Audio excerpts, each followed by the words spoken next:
Are you in any way bothered by the alleged impeachment moves po sa House, ma'am? Hindi.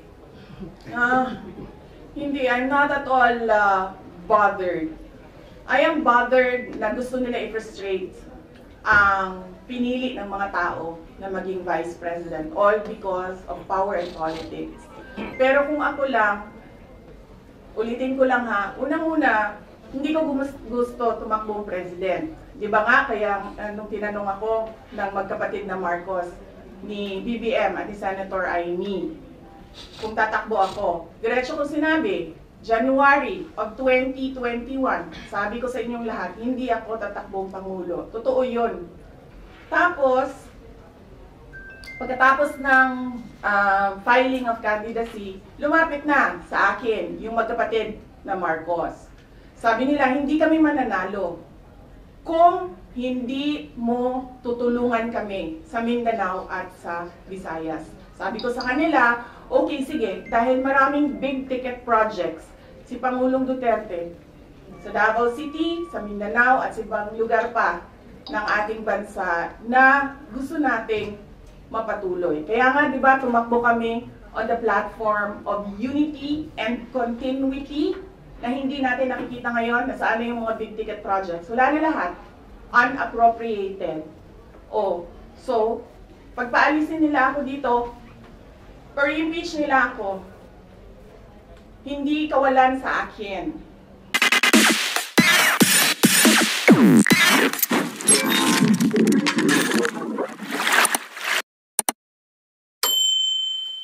Yung comment on yung sinasabi niyo yung lutong impeachment sa Kamara against you po, ma'am? Pinag-uusapan nila, kahit na i-deny nila, pinag-uusapan ng members of the House of Representatives. Kasi meron pa naman kaming mga kaibigan dyan sa loob na hindi lang nagsasalita dahil takot daw sila. So sinasabi nila, it's openly discussed yung impeachment. How is it progressing, ma'am? Naku, hindi ko alam sa kanila. Basta kami, inaantay lang namin ang kanilang gagawin dahil expected na yon na gagawin nila. Kasi ano ba ang gusto nilang gawin? Gusto nilang pabagsakin ang pamilya Duterte sa politika. At hindi lang siguro politika, sa personal din. Dahil sinama nga nila yung asawa ko sa... Sinama nga nila yung asawa ko, di ba? He's a private individual, pero sinama nila sa harassment nila. Example lang, kung ano yung, kung baga, playbook. Doon kay President Rodrigo Duterte, nakikita nyo, di ba, merong quad committee ng House of Representatives na iniimbestigahan yung kanyang mga desisyon noong siya ay Pangulo pa. Tapos, meron tayong ICC na complaint against sa kanya. Tapos, merong plunder cases na final against President Duterte. Tapos, doon tayo papunta sa akin. Hinahabol-habol nila yung confidential funds. In fact, nung sinabi ko to express goodwill, sabi ko, at saka para hindi na tayo magkagulo, o sige na, we'll shoot blind sa projects namin. Huwag na natin gamitan ng confidential funds. Pwede pa rin naman yan, pero mas mahirap. Kasi you cannot purchase information, you cannot give rewards. Hindi mo mamahahanap kung ano yung tinatarget mo sa security issues and peace and order. Tapos, etong impeachment na pinag-uusapan nila. Tapos narinig nyo, di ba? Anong play ni Castro? Ang sabi niya, kukunin namin lahat ng mga papeles sa loob ng COA. Saan ka naman nakahanap ng constitutional body, constitutional commission, at ang House of Representatives, uutusan niya ang isang independent commission na ibigay mo yan lahat sa akin. Ano, sila ang mag-audit?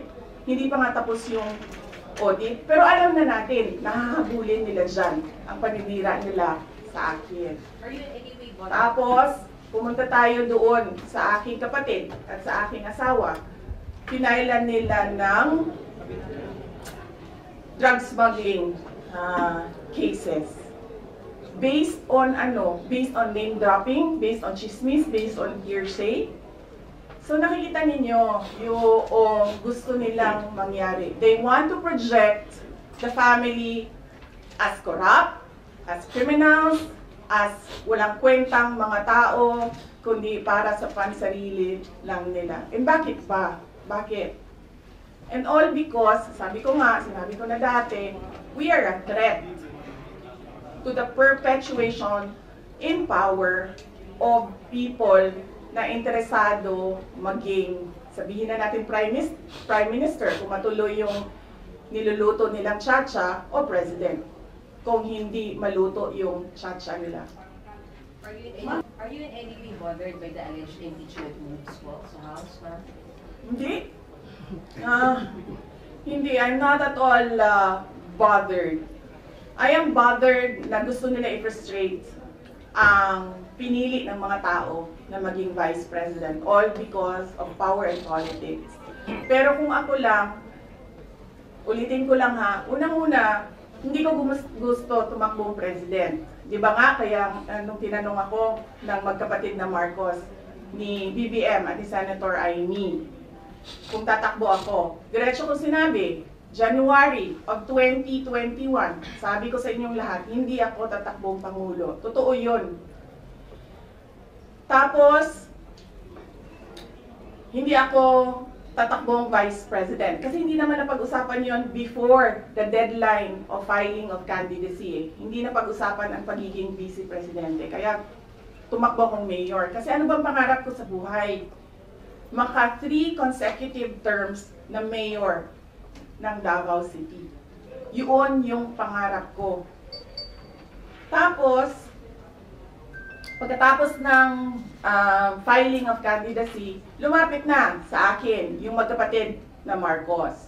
Sabi nila, hindi kami mananalo kung hindi mo tutulungan kami sa Mindanao at sa Visayas.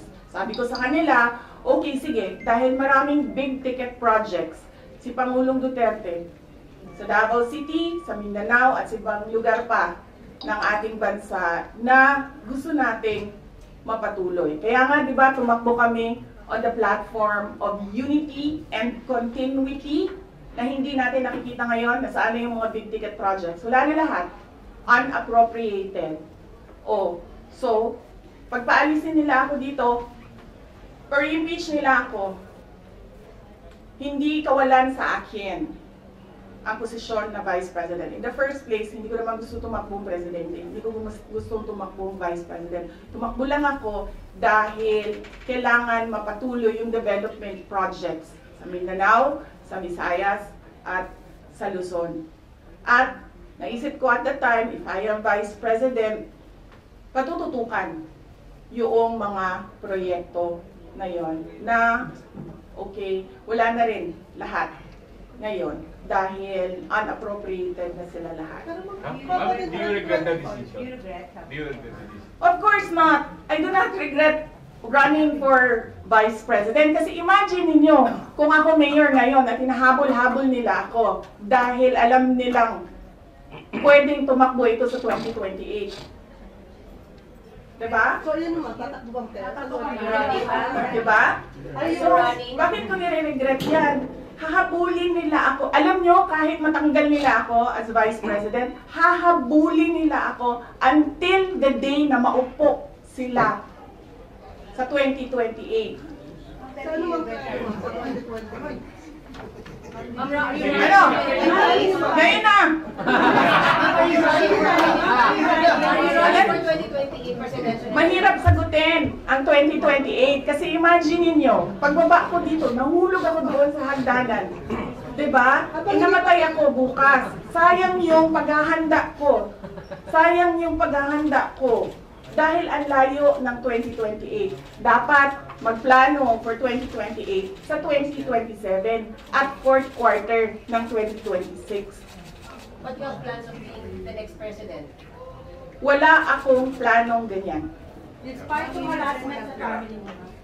Yes, ma'am. Wala naman kami, ano ba sinabi nila, huwag kami matakot. Hindi kami takot. Hindi kami takot. Sumasagot lang kami sa kanilang mga atake sa amin. At gusto lang namin ipresenta sa taong bayan ang isang perspective na ginaganito kami dahil we are a threat politically and for power. Do you regret helping the Marcos? Last question. Do I regret helping? Do you want to answer that question? Or alam mo ba ang sagot? Friends mo ba kayo ni Okay. Senator Marcos? Senator Amy? Amy. Senator Amy Marcos? Magkaibigan naman kami. Last question. Helping Mag- BBM. helping PBBM. Kasi ganito yun, sabi ko nga kanina eh. Inisip ko na yan eh. Sinabi ko kanina eh. Kung hindi naman ako tumakbong Vice President, Mayor ako, hahabulin pa rin ako eh. Hindi nga natin alam kung sinong mananalo nun eh. Kung hindi ako tumakbong Vice President, hindi siya ang President. So likely yung isa ang President. Eh lalo na yun. Kita nyo nga doon, di ba? Tanggalin daw ang...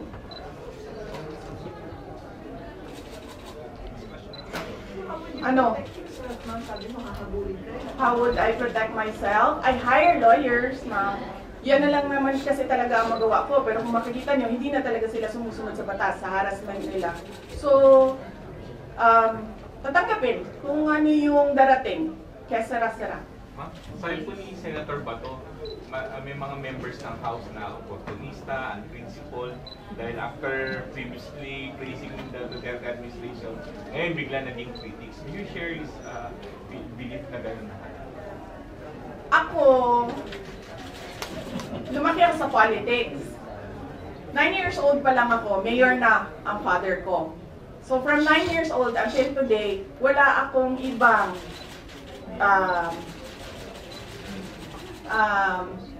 ano ba tawag dyan? Wala akong ibang universe kundi pag-aaral, nung ako'y nag-aaral pa, politika, nung natapos na ako nag-aral. Wala akong problema maghiwalay tayo sa politika. Diba? Kasi hindi naman talaga natin ma-define kung saan tayo bukas sa politics. Kasi eleksyon ang ating mga public officials dito eh. May eleksyon eh. Kaya hindi natin alam kung saan tayo papupunta bukas. Wala akong problema. Maghiwalay tayo lahat. Diyan kayo lahat. Dito ako mag-isa. Ang hindi ko naggugustuhan ay yung pambabastos. Yun yun. Pwede naman tayo maghiwalay sa politika eh. Huwag lang maging bastos. Thank you.